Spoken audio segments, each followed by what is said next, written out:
when you draw out the point, you don't need to just describe the text that you just described. You don't need to summarize the text that you just summarized. What you need to do is show us the action.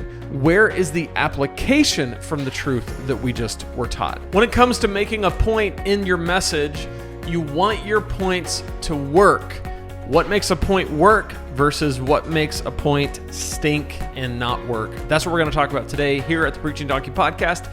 This is episode 29. My name is Lane. I am your humble host. It's so awesome to have you joining me today. This is a podcast that is designed to help you preach with more impact and more clarity and more focus than ever before. I want to help you communicate. I want to help you preach life-changing messages. We've been helping preachers since 2014 here at Preaching Donkey. We've got 2 books. We've got a couple of courses. We've got the YouTube channel. If you're watching on YouTube, welcome. Be sure to subscribe. Be sure to like this video. Let me know in the comments what you think about today's content. If you're listening over on Apple Podcast or Spotify or iHeartRadio or wherever you're listening, thank you for listening. Thank you for tuning in today. Be sure to leave us a review if it's 5-star. If it's not 5-star, don't bother. We don't want to hear about it. I'm just kidding. We do. We're concerned about what you think, but we want it to be 5-star. Well, let's get started for today. So I was doing a sermon evaluation today, just earlier today. This is something I do. By the way, if you want your sermon evaluated, this is something we offer at Preaching Donkey. Just go to preachingdonkey.com/sermon eval. You can either get 1 sermon or 2. If you get 1 sermon,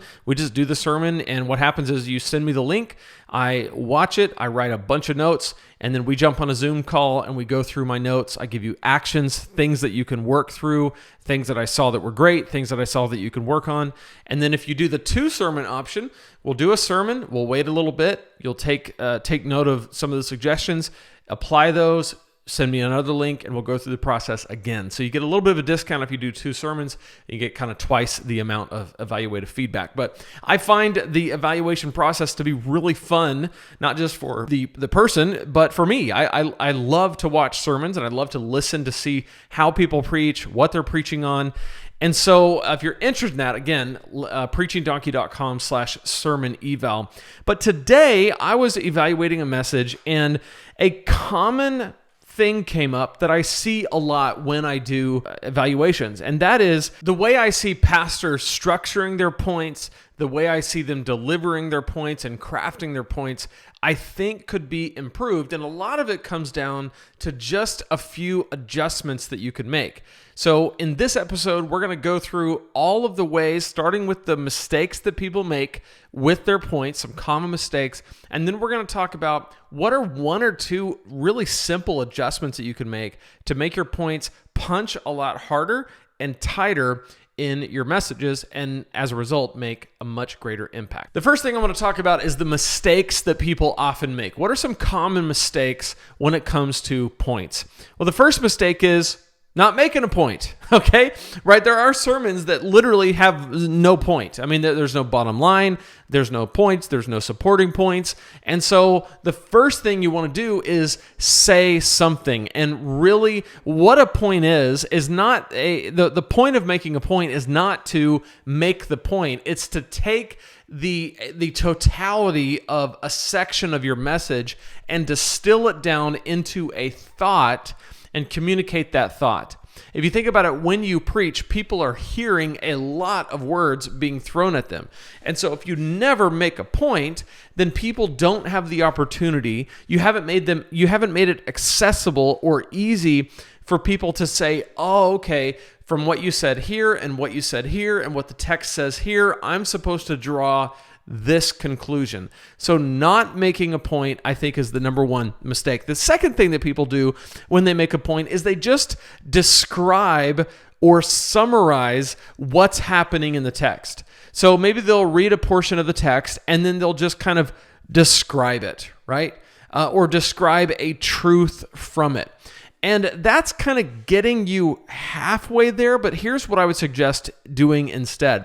Instead of just describing what's happening in the text, consider walking through the text. So read the text first and teach through the text and build on draw out the tension of the text, draw out what's in it, draw out the things that you're seeing in there that are interesting or that we might ask questions about or might be confusing, teach through it.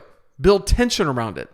And then when you draw out the text, you don't need to just describe, when you draw out the point, you don't need to just describe the text that you just described. You don't need to summarize the text that you just summarized. What you need to do is show us the action. Where is the application from the truth that we just were taught?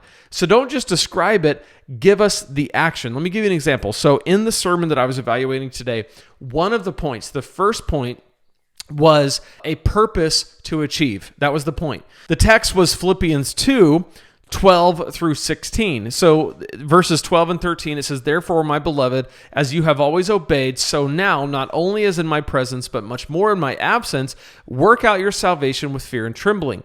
For it is God who works in you both to will and to work for his good pleasure." So he reads this, he teaches through it, and then he says, Paul is giving us a purpose to achieve. That was the point, a purpose to achieve. And my suggestion was to take that. That's a good phrase. And he showed how it came out of the text. He showed how he derived that from the text. So all that was fine. But a purpose to achieve is a static point. It's just a description of what happened. It's just a summation of what happened. Instead of a purpose to achieve, make it personal. God has given me a purpose to achieve. If you think about it, if you have people that are looking at the screen, maybe you have blanks, maybe they're putting it on their notes with blanks, or maybe you just have a sheet of paper, or maybe they're doing this on an app like Bible.com, writing the words "a purpose to achieve" as the point means nothing to the person writing those words. It means nothing to the person in your congregation. It's just a purpose to achieve. However, by simply changing that to the first person and making it action-oriented, it means something now. God has given me a purpose to achieve. Now what you've done is you've taken this text that's somewhat ethereal and you've brought it to real life. So my point here is to say, make your points action-oriented and make them the resulting action of the text that you just went through. So rather than reading the text and just describing what happens, read the text, describe what happens. Instead of doing that, read the text, teach through it, build the tension, and then draw the point out and make the point itself application. What this does is it limits having to shove all the application at the back of the message. This is very common where people will front load their message with just truth and concepts and propositions from the text. And then at the back end of the message is a list of applications, right? What do we see from this? Number 1, number 2, number 3, number 4. My suggestion is instead of having a situation where these two things are completely separated, just combine them together, where you are both teaching and giving the application, and teach a little more and give the application, so that people are connecting the dots between an immediate understanding of the text and an immediate understanding of how it's applied. An immediate understanding of the text and an immediate understanding of how it's applied. When those two things are happening, what begins to happen is people wrestle with the text with you. Then they see, oh, okay, so these are the questions I had that we wrestled through. These are the problems that I saw. Man, my life is not stacking up. We wrestled with that. These are the things that I don't quite understand about this text. So we brought in some context and we brought in some history, and we brought in some other text to help understand it. So we wrestled with it together. And then when that's finished, we move on to how does it apply, and that's the point. That's where you punctuate that text with the point of how it applies. And again, I like to make this first person because I feel like there's so much to be said about making it personal.